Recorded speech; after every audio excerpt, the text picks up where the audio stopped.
Seguimos en este programa que da para todo. ¿Cómo la estás pasando? Gracias por sintonizar Conciencia 3.3. Si estás en el YouTube ya vas a tener la primicia de esta entrevista mucho antes de que salga por la radio. Acordate los viernes 22 horas. Y si no, los sábados tempranito a la mañana a las 9 de la mañana, siempre te hablo de horarios de Argentina. ¿Sí? Luisa Adet te saluda desde Buenos Aires, Argentina. Y hoy vamos a cruzar la cordillera. ¿Qué te parece? Sí, porque te traigo otra personalidad de la cultura, de la literatura, de ese país que amo, que admiro, que sabes que trato de ir, ¿no? Todos los años.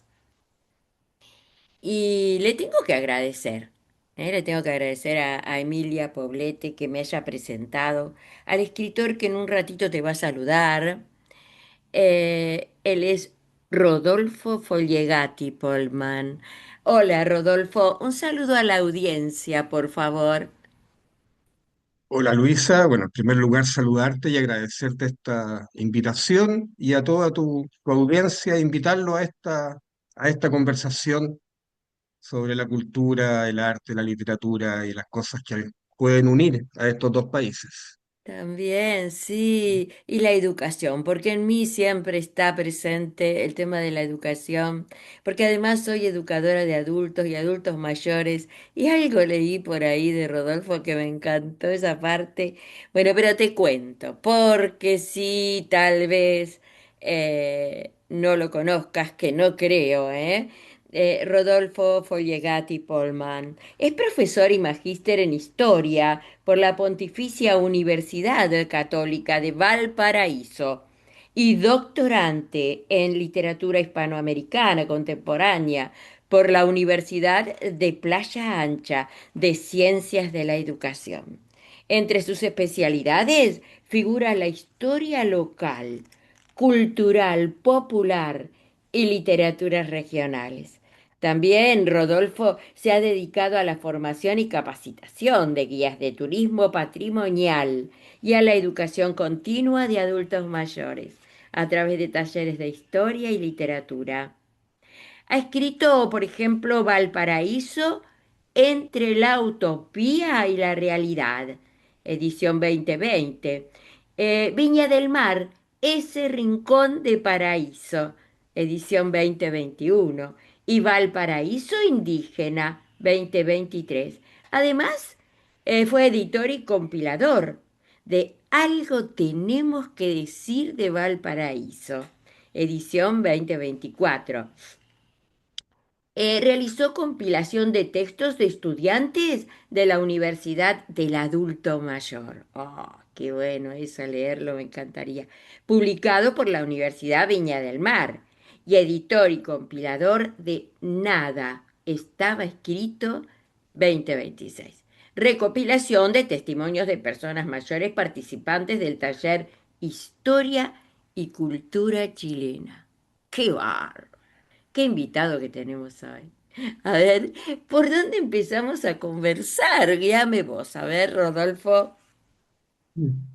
Bueno, complementar esta presentación tan precisa que tú has hecho de mí, diciendo que la verdad es que yo comencé bastante tarde, o por decirlo de otra manera, recientemente, en el mundo de la literatura, de la educación, de la cultura, porque aunque estudié historia entre los años 89 y 95 del siglo pasado, no me dediqué inmediatamente a la educación ni a la investigación, sino que tuve un restaurante. Primero en Valparaíso algunos años, después en Viña del Mar, después seguí con un café y recién por ahí en el año 2013, después de haber tenido toda una vida en este negocio, en el rubro gastronómico, decidí retomar lo que siempre sentí que fue mi vocación. En primer lugar, la educación y específicamente o particularmente de la historia. Fue en ese momento que decidí volver a mi universidad y hacer un magíster en historia y paralelamente empecé de a poco a hacer algunas clases en algunos institutos relacionados con mi experiencia de empresario. O sea, todavía no tenía mucho que ver con la historia, pero eso me fue llevando a otras cosas y entré a la Universidad Viña del Mar a hacer distintos cursos temáticos a estudiantes extranjeros que venían de intercambio. Mirá.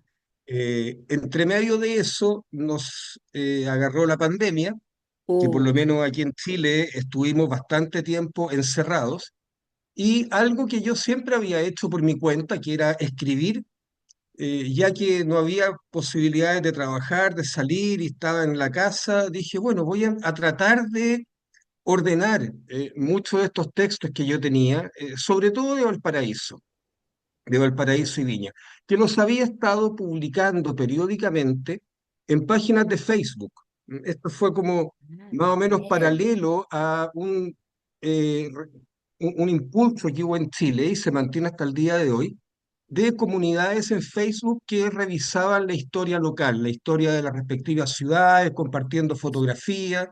Me imagino que esto es muy general en muchas partes del mundo, y yo notaba que había como mucha imagen, y yo soy un enamorado de la palabra.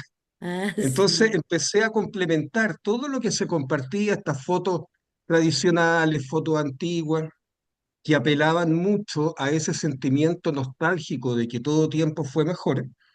Y como, bueno, uno sabe algo de la historia y se ha interiorizado, de repente se cuestiona eso, ¿no? Todo tiempo pasado fue mejor. No porque hay una linda fotografía de un edificio con estilo neogótico, barroco, clásico, qué sé yo, quiere decir que la vida de las personas era mejor que lo que es ahora. Entonces empecé a escribir artículos, artículos sobre historia de Valparaíso, y noté que, con sorpresa, que eran leídos Ajá. dentro de lo que era la comunidad de Facebook. Artículos que Mirá. equivalían en extensión a 3 páginas en formato Word. Y yo Wow. decía, vaya, si hay gente que está leyendo, que está reaccionando y que me están comentando, 3 páginas en Facebook, porque, digámoslo, cuando uno dice seguir leyendo, generalmente el 90% de las personas deja de leer. Y eso me motivó a armar algo con todo esto que yo tenía disperso. eh, y además también tuve la motivación, yo paralelamente trabajaba para una empresa que se dedica al turismo de cruceros. Mirá. Por eso, por ahí en la presentación que tú dijiste, hablaba de capacitación a los guías. Y empecé a relacionar cómo este auge del turismo de crucero, que es algo que en Valparaíso ha calado muy profundo, sobre todo en los últimos 20 años, se estaba reproduciendo lo que fue la llegada de muchos inmigrantes hace 100, 150, 200 años atrás. Esto de llegar por barco a Valparaíso. Entonces dije, a lo mejor recopilar información sobre lo que fue la historia de Valparaíso, mirado desde la perspectiva de los inmigrantes que llegaban por mar, puede ser atractivo para ofrecerle a los turistas de crucero, a modo de un pequeño texto que se les pueda entregar o vender cuando ellos bajan. Bueno, por ahí fueron saliendo estos como primeros intentos de publicar, y de ahí salió particularmente el primer libro editado y materialmente que hice, que fue Valparaíso entre la utopía y la realidad. Claro, vos sabés que Es, mientras vos conversás tan interesante, pero miren qué conjunción, ¿no? Y de nuevo tengo que decirte bendita pandemia, porque no es el primer escritor que conocemos y charlamos así, que comenzó su verdadera actividad, sobre todo de editar todo eso que tenía escrito, ¿no? Y de ensamblar. Qué interesante. Yo, mientras Rodolfo nos hablaba, yo ya entré al Facebook porque no le había pedido amistad, señoras y señores. ¿Y qué es esto? Así que ya vos también, que sos como yo, ¿no? Que te interesa conocer personas así tan interesantes. Ya estás yendo al Facebook a pedirle amistad a Rodolfo Follegati y vamos a disfrutar todo lo que tiene ahí, porque ahí empezó la cuestión. Pero después dijo, tengo que hacer algo con todo esto. Pero fíjense, ¿no? Porque para mí ya es un comunicador nato, porque además el conocer personas de otros países y el tema de esto de la gastronomía que también tuvo que ver, porque imagínense todo lo que pasa en algún restaurante, en alguna confitería de las que nosotros conocemos, toda la riqueza que esas personas, porque no es solo la gastronomía, es comunicarte, es la amabilidad, es la empatía con el otro. Esto me parece que estamos en presencia de Rodolfo Follegati. Y pero también, bueno, hay proyectos futuros, ¿no? Pero sigamos, seguime contando cómo fue evolucionando todo esto. Entonces, después de la pandemia, editaste Valparaíso, ¿no es cierto? Claro, Valparaíso entre la utopía y la realidad. Claro, Y pegadito con ese salió el segundo libro, que era Viña del Mar, ese rincón, que claro, también viene de la misma historia, de esto de aportar a estas comunidades de Facebook con una mirada histórica, donde lo que procuraba era mostrar otra cara de Viña del Mar. Viña del Mar, como ustedes deben saber en Argentina, es una ciudad muy turística, se destaca por tener el primer casino que hubo en Chile y el único casino municipal que estaba permitido durante mucho tiempo. Eso la proyectó como una ciudad turística, una ciudad balneario de alcance internacional. Y posteriormente, en los años 60, vino el Festival de Viña, el Festival Internacional de Viña del Mar, que le ha dado también una impronta a la ciudad bien especial. Por lo tanto, durante muchos años se ha visto a Valparaíso como una ciudad que es el resultado de la iniciativa de sectores muy aristocráticos a finales del siglo XIX, que deciden instalarse ahí como segundas viviendas. Por lo tanto, aparece una vocación turística y que también se va relacionando como con ciertas características de frivolidad, que, por todo lo que esto conlleva. claro, Pero paralelamente, Viña tiene una historia de movimiento obrero, una historia de sectores populares, una historia de ocupaciones que no son solamente este sector aristocrático de Valparaíso y de Santiago, que se trasladan a Viña del Mar como esta ciudad, como esta nueva ciudad boutique, por decirlo de alguna manera, sino que tiene un movimiento popular y obrero y nacen muchas empresas y muchas industrias a partir del ferrocarril que se claro, proyecta desde Valparaíso a Santiago y pasa por Viña. Entonces había otra dimensión de la ciudad, otra identidad que no siempre se ha manifestado. Y por eso se habla de ese pequeño rincón de paraíso. qué Entonces, bárbaro, ¿el paraíso para quién? Para la aristocracia, para el turista, el paraíso del balneario, o el paraíso también para los pobladores de los cerros, de las quebradas, para el obrero, para la gente pobre. claro, Finalmente, ¿cómo se consigue un paraíso? Y el concepto de paraíso es muy interesante destacarlo, porque viene de una autora chilena que escribió poco, pero como se dice, de lo bueno poco, María Luisa Bombal, quien vivió muchos años en Argentina, fue muy cercana a Borges, e incluso hay algunos escritores que la consideran como la verdadera promotora del realismo mágico en Latinoamérica, incluso antes de García Márquez. Ella ujú, tuvo una vida bien intensa, ¿m? ujú, Murió en los años 80, regresando a Viña después de estar mucho tiempo fuera. Vivió en Buenos Aires, en París, en Nueva York, o sea, una mujer completamente de mundo. Y ella en uno de los últimos textos que tiene, donde se simula una entrevista que le hacen a ella en Estados Unidos, el texto se llama El canto del ruiseñor, no recuerdo bien en este momento el nombre exacto. eh, Se hace la pregunta, o sea, ¿existe ese rincón de paraíso? Me preguntan y yo alarmada trato de preguntarme. Y eso era una reflexión que realizaba ella en los años 60, cuando ya veía que el progreso, el desarrollo urbano, los edificios que estaban reemplazando a las casas, el exceso de automóviles, etcétera, empezaba como a colapsar esta imagen que tenía ella del Viña de principios del siglo XIX o del siglo XX, en realidad. Entonces, ese cuestionamiento que hace ella en los 60 se sigue repitiendo y se repite hasta el día de hoy, en seguro. una ciudad que dejó de ser la ciudad amable y querible que fue hasta hace algunos años atrás y se ha convertido de nuevo, igual que muchas otras ciudades, en un enjambre de edificios donde las áreas residenciales se han desplazado, Ah, el centro histórico de la ciudad, comercial, cultural, se ha ido degradando también. Entonces, este libro de Viña quiso ser como mostrar este otro Viña, esta otra identidad que tenía Viña, no solo la identidad turística. claro, Entonces, más, por eso lo de utopía, utopía y realidad. Y escúchame, Rodolfo, después viene Valparaíso indígena. Qué interesante.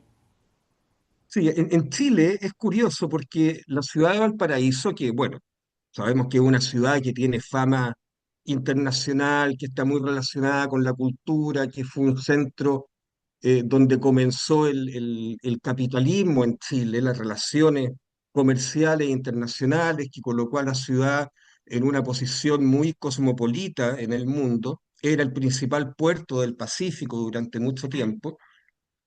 Todo eso ahora bastante en crisis por una larga y profunda decadencia de Valparaíso.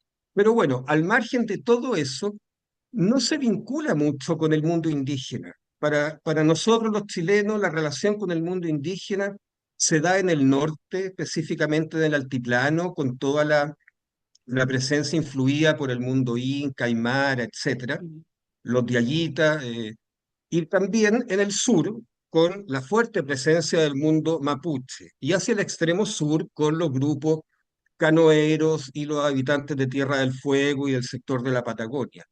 Pero en Valparaíso no hay mucha evidencia de que también existió un mundo indígena, porque siempre Valparaíso se vio como el puerto de Santiago. Y una vez que se empezó a consolidar como ciudad, ya tenía como una vida propia y muy europea. Entonces, ¿qué pasaba con lo indígena? Y este libro nace de dos situaciones que son súper actuales y presentes, ¿no? No es una investigación que nos lleva al pasado precolombino de la ciudad. Ocurre que por ahí, por el año 2012, 2013, se realiza un proyecto en que se va a ampliar el puerto.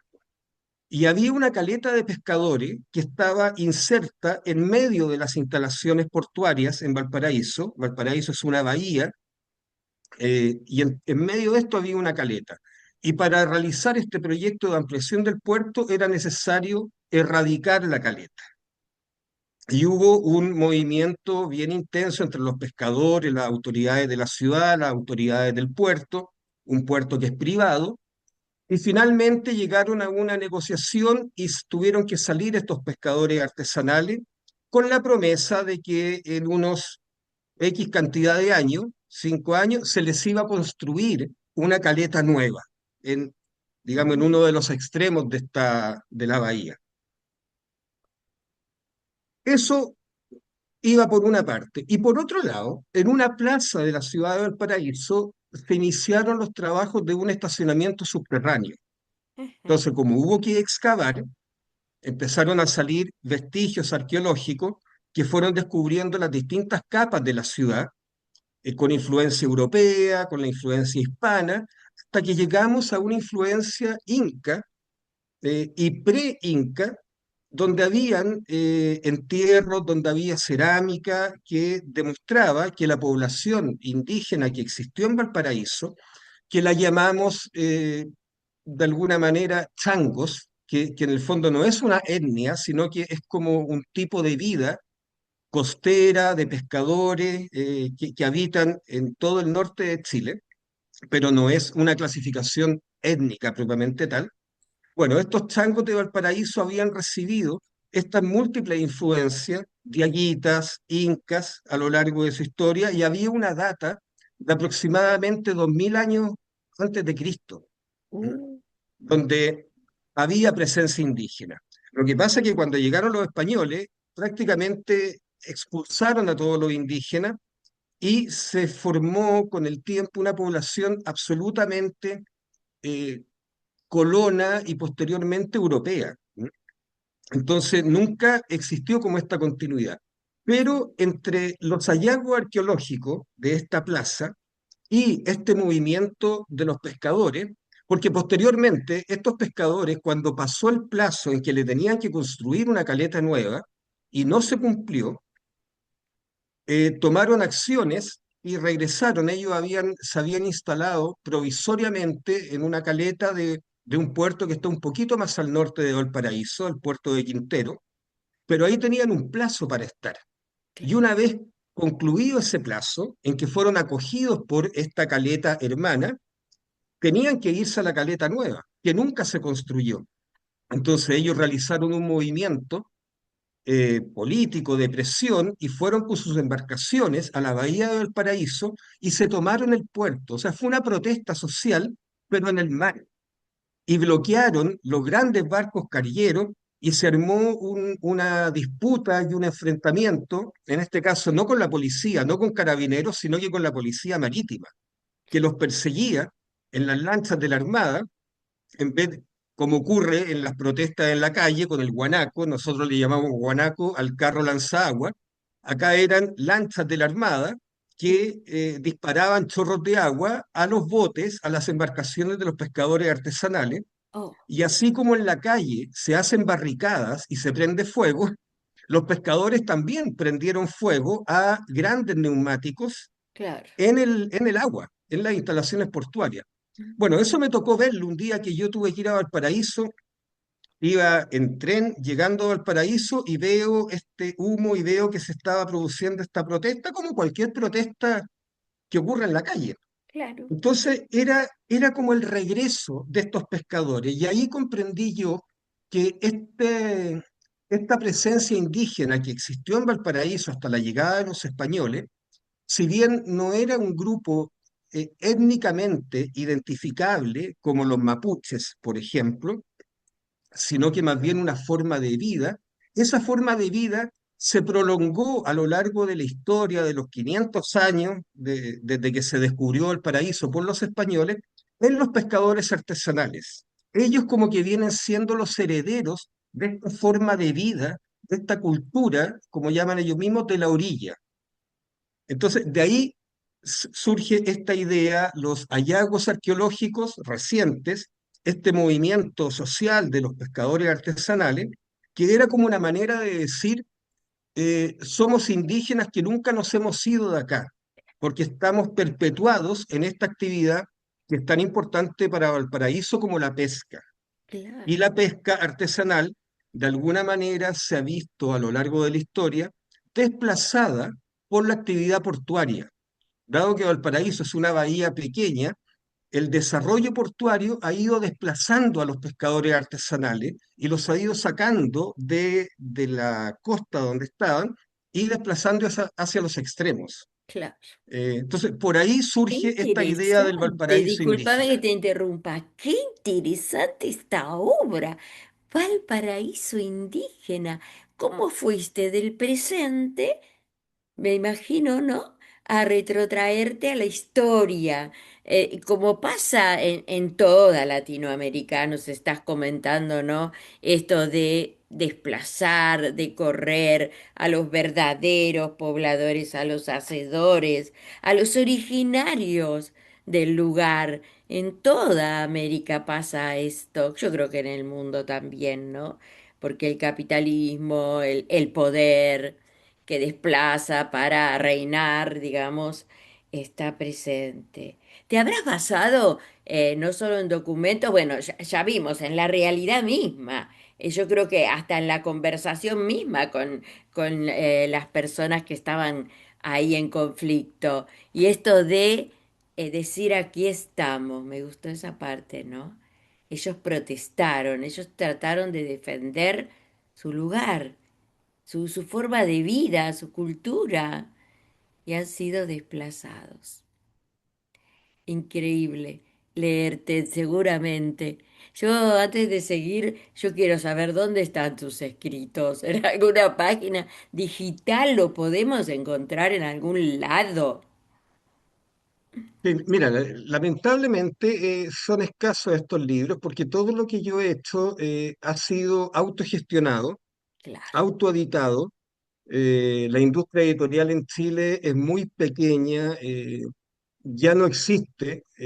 Bueno, yo no conozco en profundidad el mundo editorial, pero no existe, me imagino que en pocas partes del mundo, que una editorial te pague para que tú escribas un libro. O sea, como que se ha dado vuelta la cosa y es el escritor el que tiene que pagar una editorial para ser publicado. Y la editorial, bueno, te distribuye en librerías y finalmente lo que llega económicamente para un escritor pasa a ser el 10% del libro y que llega en forma muy esporádica. Entonces, como yo no tenía ni un nombre conocido, ni prestigio, ni una institución que me acompañara, no tenía, digamos, árbol a que arrimarme, empecé a encontrar que habían otras fórmulas editoriales pequeñas o imprentas que hacían un trabajo editorial, pero de manera independiente.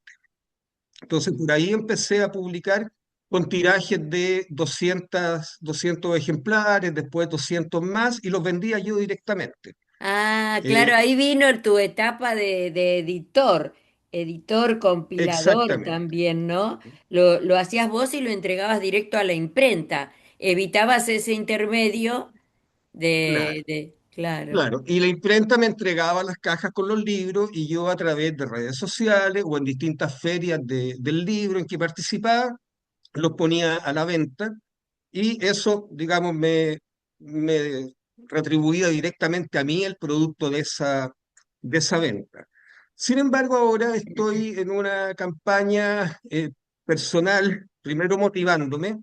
Yo he sido como reacio a meterme mucho en el mundo de las redes sociales, pero quiero abrir un sitio donde se pueda conversar de literatura, de historia y donde al mismo tiempo estos libros que ya quizás difícilmente los vuelva a reimprimir, ¿m? Poder ponerlo a disposición en formato digital, porque Ah, tampoco están en como ebook, ¿m? O en Amazon. ¿M? qué Así que pena. estoy ahí en un proceso como para abrirme un poco más, Sí, pero sí. todo esto como que se me ha dado en forma muy paulatina, una cosa llevando a la otra. No me gusta forzar porque prefiero estar involucrado en todas las partes de un proyecto. Y una vez que logro comprender y más o menos dominar cada una de esas partes, bueno, dar el paso siguiente. Así que sin mucho apuro, pero también con ganas y con ansias de que las cosas se vayan sucediendo. Nuevamente tocamos el tema del esfuerzo que tiene un escritor, ¿no? Un apasionado por la escritura, por la historia en este caso, por plasmar en sus obras la realidad y la historia de su lugar, nada más y nada menos. Y sin embargo, el tema de comerciar o que se vendan sus libros. Todo escritor, lo que queremos es que en realidad que nos lean. Pero bueno, mínimamente el gasto que hacemos en edición, en impresión, que lo podamos cubrir de alguna manera, porque todos sabemos la situación económica de América, ya no digo Chile, no digo Argentina, digo de todos los escritores, autores que habitamos esta bendita tierra americana, ¿no?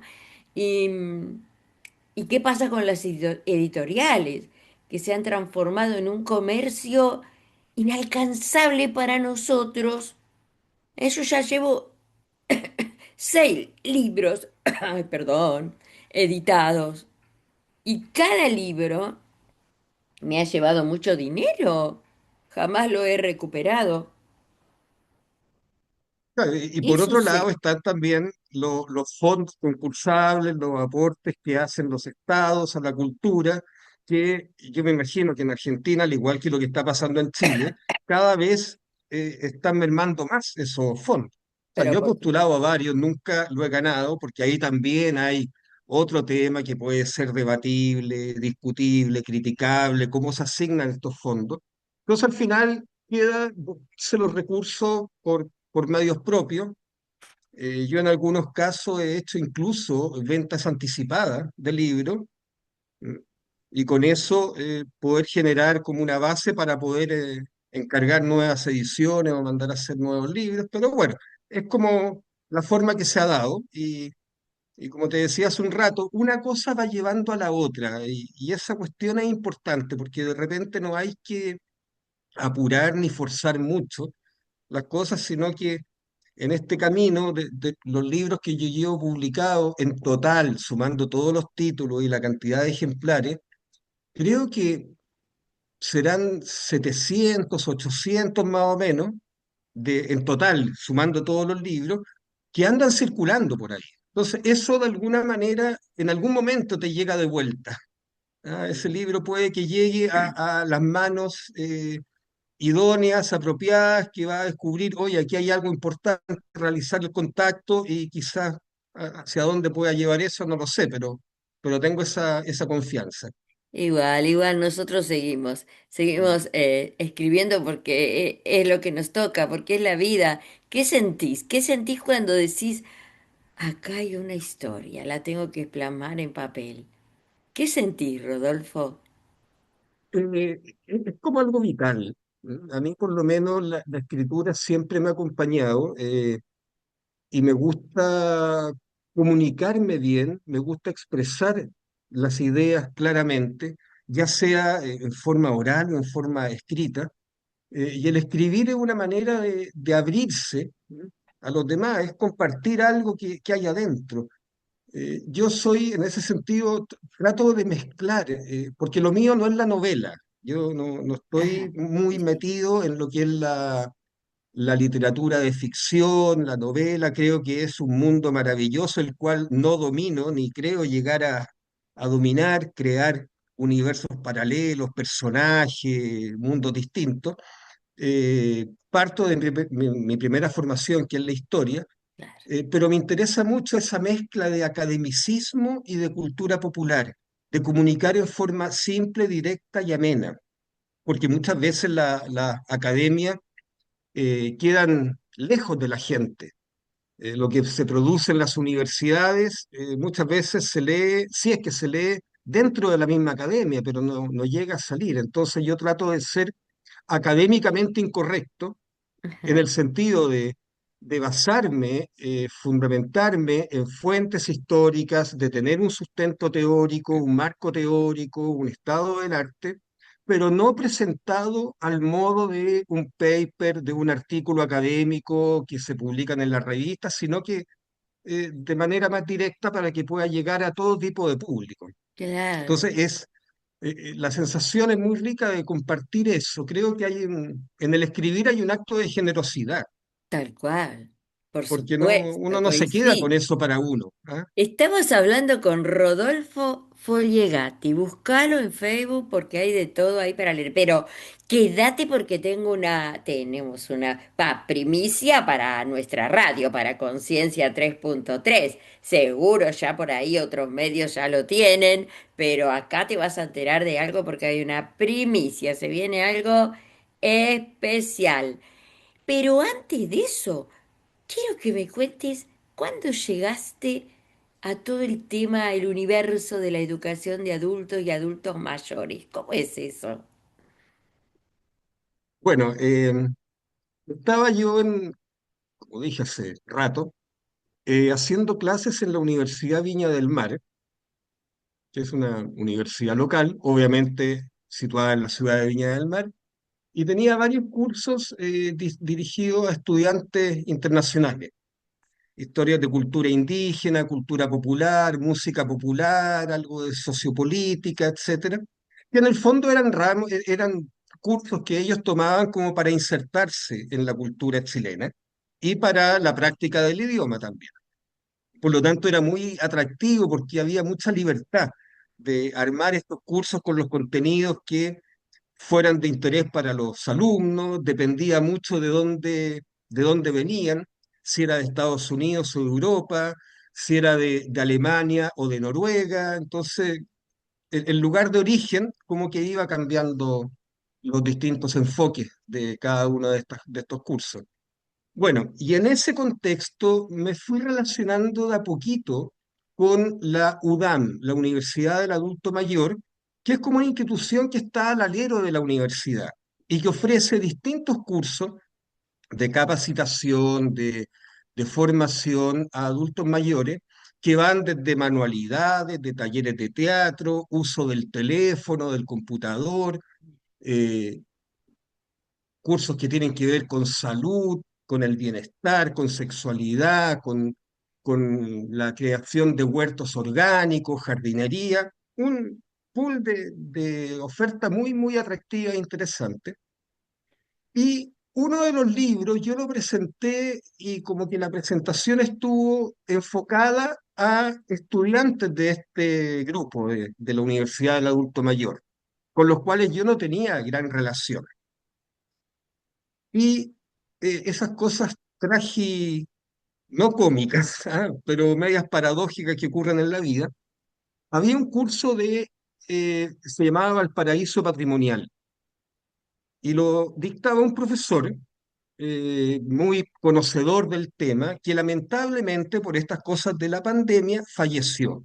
Le vino una enfermedad no relacionada con el COVID directamente, y en muy poco tiempo perdió la vida.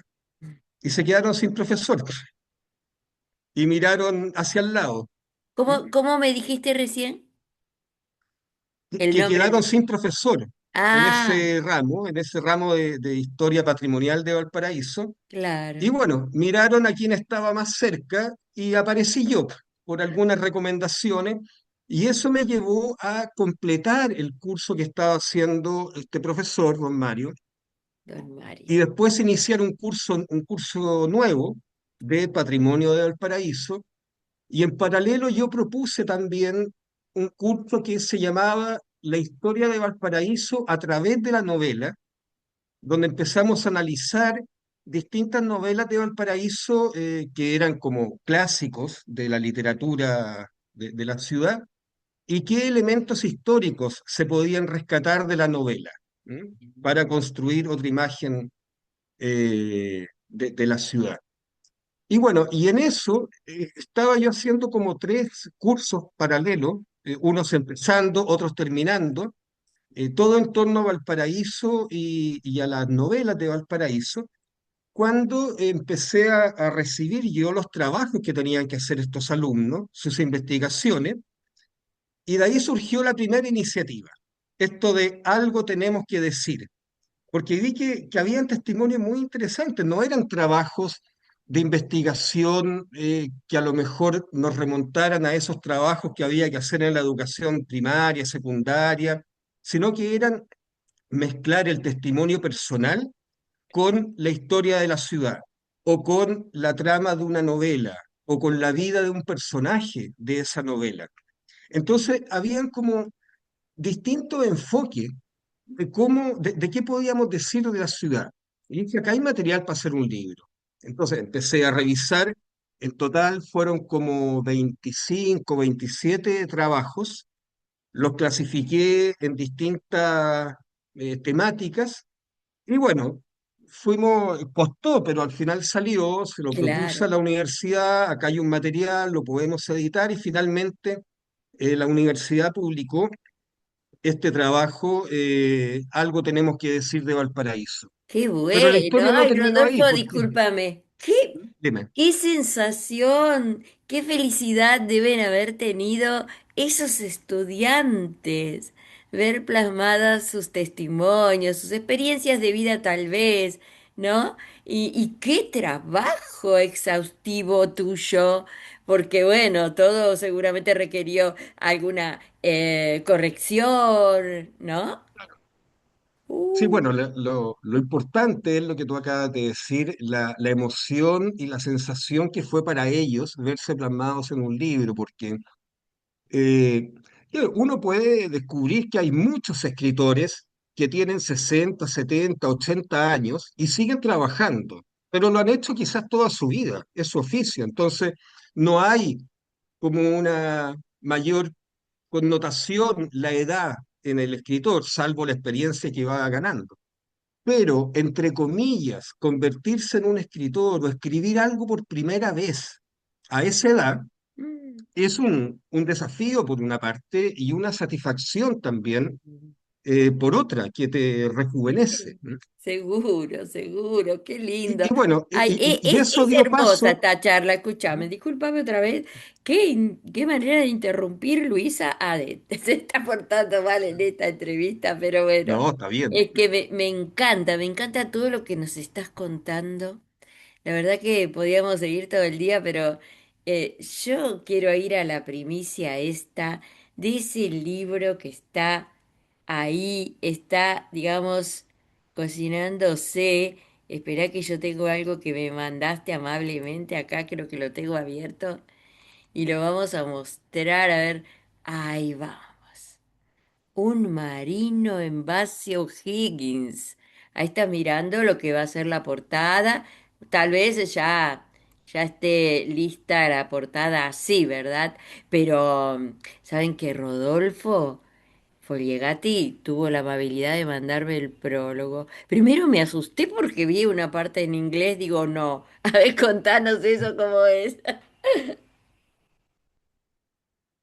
No, o sea, es solamente Sí, sí.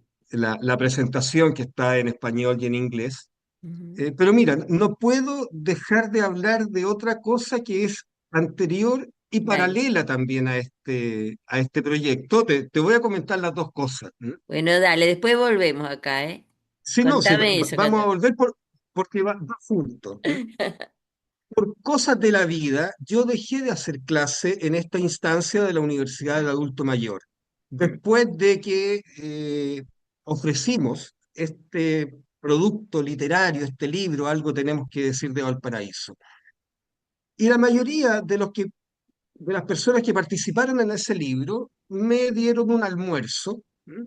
De Ah, agradecimiento por haber hecho esto, y de ese almuerzo surgió la necesidad de ellos de seguir trabajando conmigo.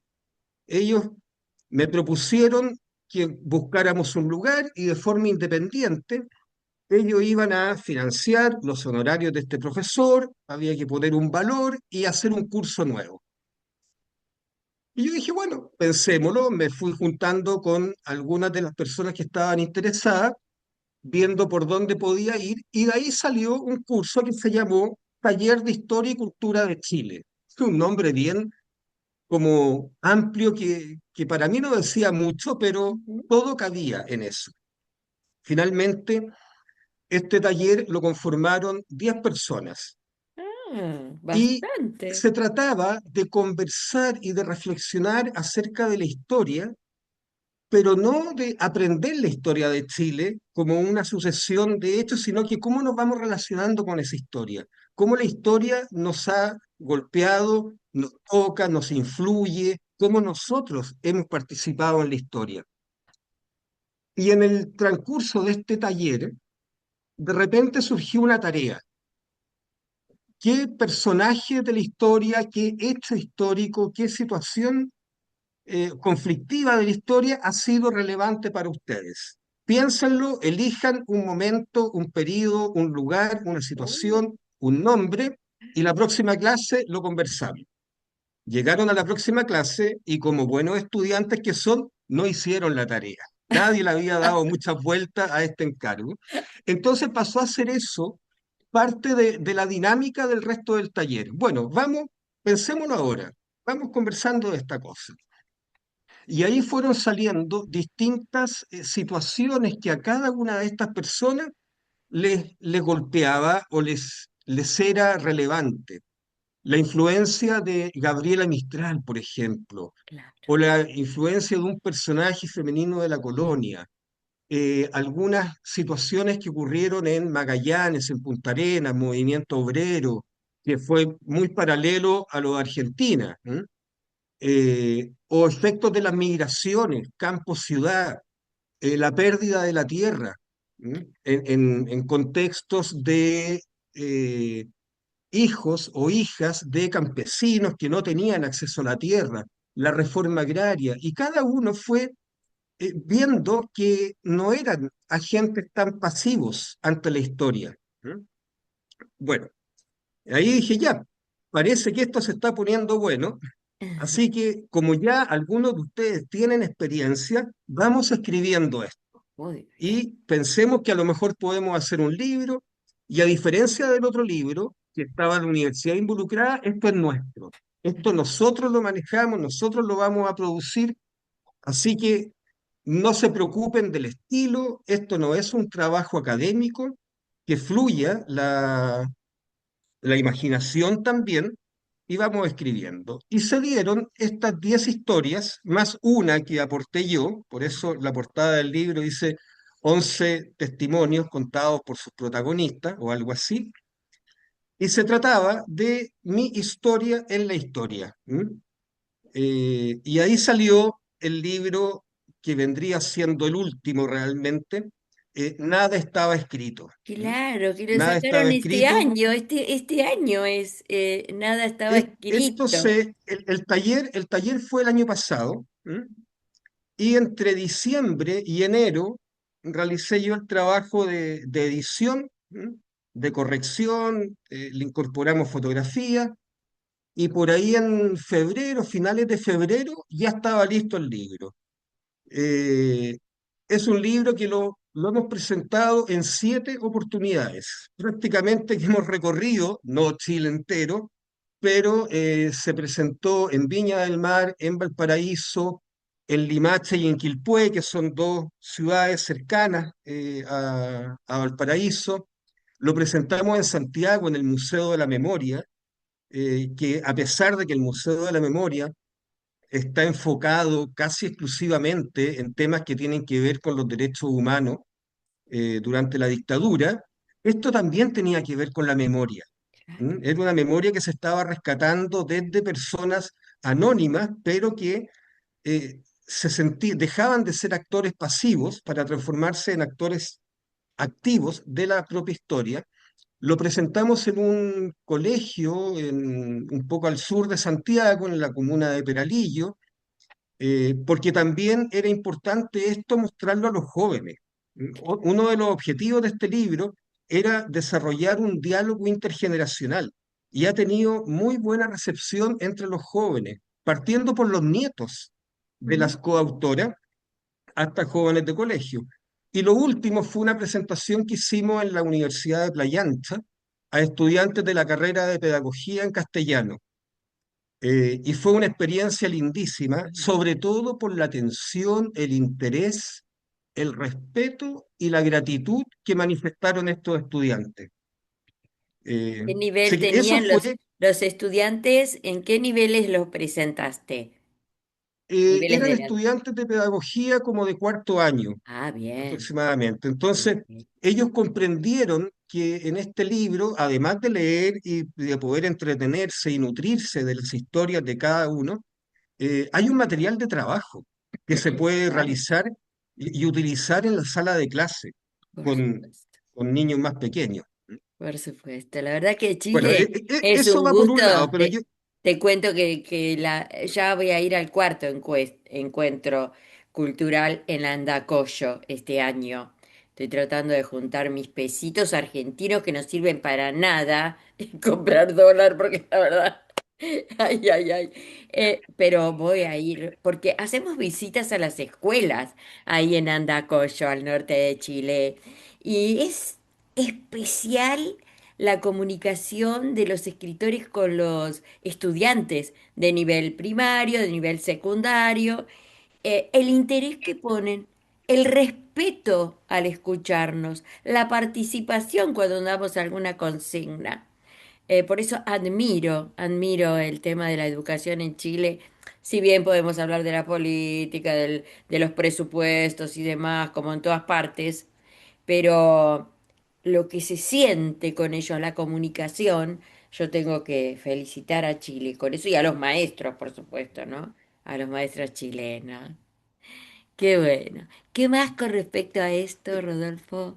bueno, yo te dije que lo que tú estabas presentando como primicia va más o menos en paralelo con este Claro. otro libro que ya vio la luz. ¿Eh? Uno de los que participó en el libro anterior que hicimos dentro de la universidad es don René Vázquez, el alumno de mayor edad que yo había tenido. ¿Mm? Ah, Él ya va a cumplir el próximo mes, en un par de semanas, 93 años pa. y ha hecho todos los cursos imaginables que uno podría pensar. La cosa es que don René participó de este almuerzo que me ofrecieron, el grupo de estudiantes que participó en el primer libro, pero por temas de salud, por la edad, estaba un poco complicado para participar de este nuevo taller particular que yo estaba ofreciendo. Sin embargo, me dijo, profe, quiero que vaya a mi casa porque le voy a regalar algunos libros. Ay, mi amor. Y ya, yo fui. Y dentro de algunos libros que él me regaló, venía una agenda, ¿m? Ah, Literalmente una agenda del año 1975. ah, Y él, bueno, él ya había contado en los cursos que él había sido marino de la escuela de grumetes de la Armada, o sea, lo que acá llamamos como gente de mar, no oficiales, y que múltiples experiencias que tuvo como marino fue estar un año en una base militar en la Antártida, en la base O'Higgins. Y esta agenda, tú ya te puedes imaginar, ah. tenía el testimonio completo, eh, día por día, de su experiencia en la Antártica. Ay, ¿quiere decir que esta foto es de él? ¿De René Esa Vázquez? foto es de René Vázquez el año 75, cuando tenía como 40 años. Ay, qué emoción. Y me entrega la agenda, me dijo, esto es para usted, haga lo que quiera, porque yo sé que va a quedar en buenas manos. Bueno, lo primero que hice cuando vi la agenda fue comprar una lupa, porque estaba escrita con letra muy pequeña, con pluma, y empecé a leerla y empecé a meterme en esta como cápsula del tiempo de 50 años atrás, y tal como él lo presintió, yo también me di cuenta, aquí hay algo. Entonces, el primer trabajo que hice fue transcribir la agenda, ¿m? Pasarlo del manuscrito original a un archivo Word. Y me empecé a juntar con él con cierta regularidad para que me ayudara a dilucidar algunas palabras que no se entendían, algunas cosas. Bueno, muchas veces él tampoco era capaz de reconocer su propia letra, pero en la medida que íbamos conversando, se iba él activando también su memoria y recordando las cosas que estaban escritas. Claro. Entonces pasamos de una transcripción al manuscrito. Ahí yo conversé con algunas personas, profesores del doctorado, un amigo que es de una gran editorial en Chile, pidiendo consejos de cómo se debe tratar esto cuando uno escribe sobre algo que escribió otra persona. Mm. Mantenerlo fiel al original, hasta dónde cambiarlo, qué cosas modificar. Y bueno, llegué a la conclusión de que había que modificar lo menos posible, o sea, no es modificar la palabra, sino que hacerlo inteligible, porque en el texto original a veces no habían puntos, no habían comas, había muchas siglas, y le di un pequeño orden para que la lectura sea coherente. Y además crear como todo un preámbulo de el origen de este texto, de dónde sale, cuál era como la historia de este personaje. Y finalmente se llegó a un manuscrito final que se lo presenté a una fundación que se llama Valle Hermoso, que es una fundación que se dedica a estudios sobre la Antártida y Mm. apoyar este tipo de trabajo. Así que ellos decidieron financiarlo, un pequeño tiraje de 100 ejemplares, que es lo que está por salir, pero que tiene el sello de esta fundación. Por lo tanto, va a permitir ser presentado oficialmente en un congreso de estudios antárticos que se realiza este año en Chile. Y bueno, y espero también poder darlo a conocer en otras instancias. Así que eso Claro. es, por eso está relacionado con lo otro, porque es darle visibilidad a una experiencia completamente íntima. Este diario, si se puede llamar diario, eh, nunca tuvo la intención de ser publicado. de hecho, la agenda se la regaló la familia a don René. Él cuando se fue a la Antártica tenía, bueno, casado y tres hijos. Entonces, el objetivo de escribir ahí era como una manera de sentirse cerca de sus seres queridos. Ajá, Se puede mirá, entender todo lo que escribió ahí como si fuera una larga carta que le está claro, contando a la familia sobre su experiencia en la Antártida. Y tiene de sí. particular que él, siendo un funcionario de la Armada, pasó este año completo en una base militar del ejército. Entonces, eh, Mm, de alguna manera él está solo en una comunidad de personas que no son de su propia institución, pero claro. que requerían de un especialista en la Armada para realizar algunos estudios sobre mareas, sobre vientos, sobre el clima, que la Armada sí tenía los especialistas adecuados. Entonces se producen estos intercambios. Por lo Ay, tanto, ay, ay. casi como que está cercano a un reality show. ¿Ah? Es Claro. como el vivir el encierro, las relaciones personales, el clima, cómo afecta a la psiquis del individuo. Hay momentos de crisis en que empiezan a darse cuenta que van a tener un desabastecimiento, Ay, obtener agua dulce era un problema porque hay claro. que sacarla del hielo, pero a veces el hielo está sucio o el hielo que viene de los témpanos está salado.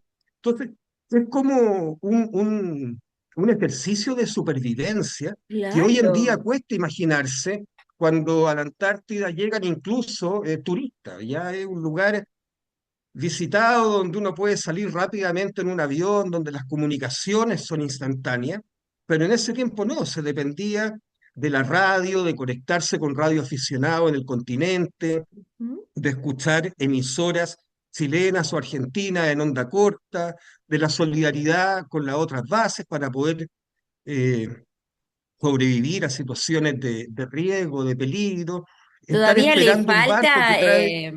Rodolfo, todavía le falta o ya lo tenés completo, digamos, el Word o lo que estuviste trabajando, un marino en base a No, O'Higgins? esto está en imprenta y debería Tan estar por salir. imprenta, gente tan imprenta. Y Sí, yo mientras Rodolfo habla, no lo dejo seguir hablando y estoy buscando acá donde dice, acá chiquitito, dice www.lweditorial.cl. No sé, en algún momento, en algún lugar tenemos que investigar para tener esta obra de alguna manera. No, sí, no, esto después de que salga, después de que sea el lanzamiento, sí, en el sitio de la Fundación Valle Hermoso, ajá. que es quienes financian, queda alojado el archivo del libro para ser descargado. Y tienen ellos una biblioteca virtual bastante extensa sobre muchos estudios de la Antártida, que es súper interesante para poder entrar en este tema, Qué sobre lindo, todo hoy qué en día lindo. que... Yo quiero abrazar a René Vázquez, 93 añitos nada más. René, nada más y ya está por salir esto. Que pensabas Así es. que, mirá cómo es, pero también, ¿no? Nuestro invitado, Rodolfo Follegati Polman, ver esa oportunidad ahí, porque a lo mejor otra persona y te regalan muchos libros y vos decís, bueno, los guardo acá, después los leeré, pero no, pusiste ahí tu mirada profesional, tu mirada de histórica, de investigador apasionado por esto. Ay, cuánto te agradecemos, Rodolfo. Y sabés que tenemos que ir cerrando esta entrevista porque se nos va a terminar el programa. Me imagino. Bueno, lamentablemente vos también querés seguir escuchando a Rodolfo Follegati. Yo agradezco a Emilia Poblete, sí o sí, y me queda en el tintero esto de cómo conociste a Emilia Poblete, pero será para próxima entrevista porque no tenemos que ir. Ya mi hermana, que es la programadora de la radio, me está diciendo, hermana, anda cortando. Le digo, espera, espera un ratito más, pero no hay caso. Llegamos al final. Así que un saludo, Rodolfo, por favor. Bueno, muy agradecido, Luisa, de esta instancia. Ha sido una conversación muy, muy enriquecedora. Siempre uno necesita no solo a través del libro, sino que contar de esta forma cómo se van gestando los proyectos y me he sentido muy acogido por ti, por tu programa y espero que la audiencia haya disfrutado de este momento. Claro que sí, sabes me imagino un montón de invitaciones más, pero bueno, no te pierdas, sigamos en contacto porque nos vamos a ir a las ferias virtuales internacionales con tu gente. Ay, cómo me gustaría traer a alguno de los estudiantes que participaron, ¿no? En algo hay que decir de Valparaíso, Valparaíso indígena, de algunos de los protagonistas, ¿no? Y armar una sala una mesa de lectura y darlo a conocer al mundo, porque esto es maravilloso. Te súper agradezco. Nos vamos, amigos queridos. Gracias por sintonizar Conciencia 3.3. Hasta la próxima semana. Bye bye.